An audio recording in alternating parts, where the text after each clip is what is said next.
The island of Gaua that we're on here is famous for its water music, where ladies play music with the water. This episode takes place in the Banks group of islands in the Torba Province of northern Vanuatu. The Torba Province is a remote and beautiful place, but as a result, the government struggles to service many of the small communities that populate these islands. This week, we visit one of these communities and see for ourselves why, in spite of this, or perhaps because of it, a recent report on the Ni Vanuatu named the people of the Torba Province the happiest people in all Vanuatu.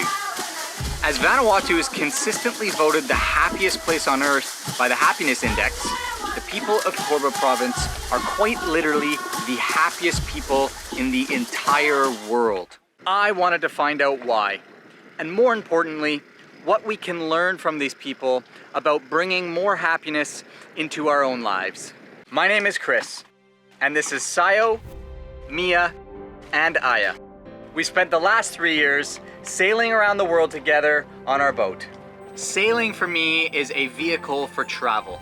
It provides me with the opportunity to get to places and connect with people that are off the beaten track. My mission with this channel is to open a window and provide you with a lens into the lives of these people, places, and their history. I absolutely love learning about people and about what makes a place a place. I also love telling stories and going on good old-fashioned adventures. My hope is that you learn something from my videos, something that in some small way perhaps helps you become a better version of the person you already are.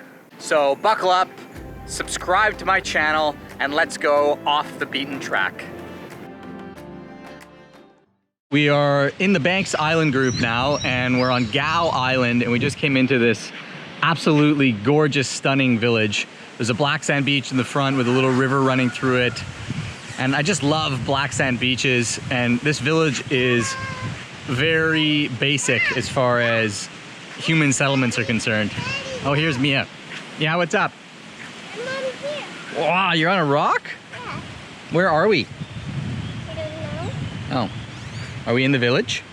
No? Oh. A large part of the reason for their happiness is these villages have a strong sense of their custom or their cultural traditions. All the houses are just made out of natural things that you can get out of the environment surrounding the village. So palm leaves. I don't know, what do you think they made the walls out of? In their remote and isolated homes, these cultural traditions are the glue that binds these communities together. They provide the villagers with a set of principles to live by, a sense of community, and most importantly, a way to build connections within themselves and others. Their culture gives their lives meaning and purpose.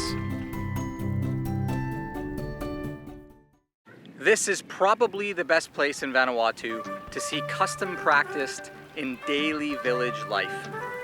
We were able to visit the village Nakamal, the meeting place of men where women are not allowed to enter. Mia, No touching, Mia, stay here. Mia, you can't go in there. It's Only for men. And we were very fortunate to spontaneously witness a custom practice unique to these islands, practiced only by the women, water music. We found some lovely ladies in the village, and the island of Gaua that we're on here is famous for its water music, where ladies play music with the water. And they're gonna put a demonstration on for us right now, so we're super excited to see this. I think the practice of water music holds many of the secrets as to what makes the people of these islands so happy.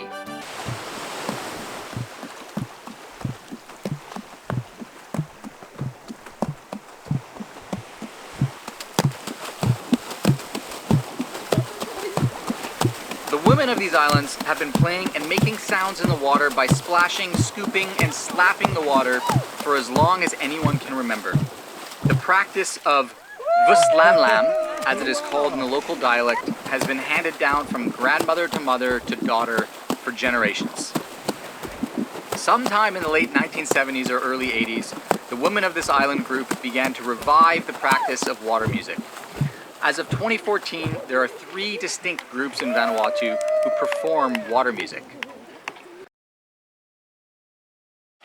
It's important to note that the women themselves do not look at water music as an official custom tradition. They see it more as a game or a bit of fun. It's this perspective that I think holds the key to the happiness of these people.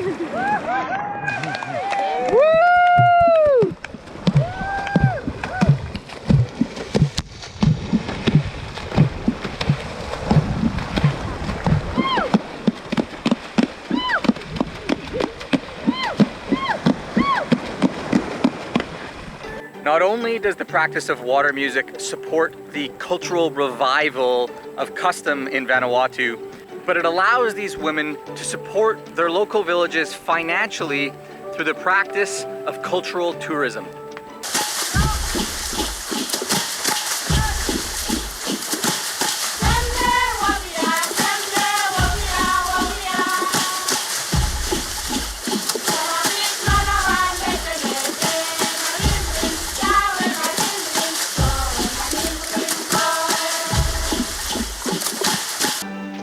In a culture that is traditionally dominated by men, these are big and to some degree controversial changes. Nevertheless, they've been welcomed by many, and the data proves the changes are working.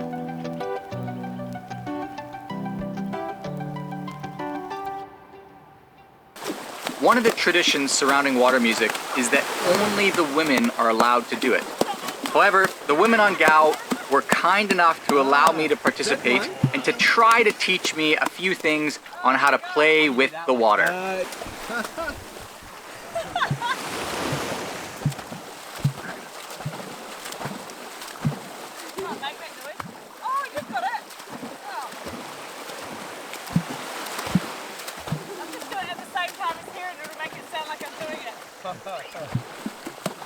It was a ton of fun and a great reminder for me that what makes life really worth living is our ability to let go, to play, and to have fun.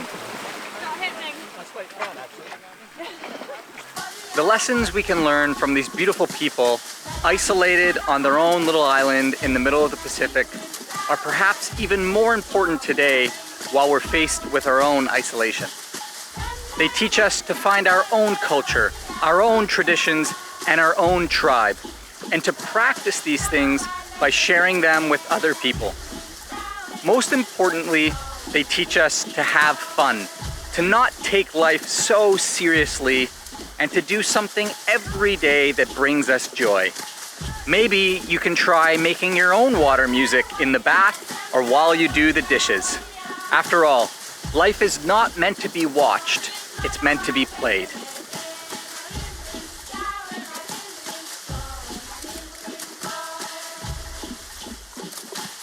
We found the outhouse.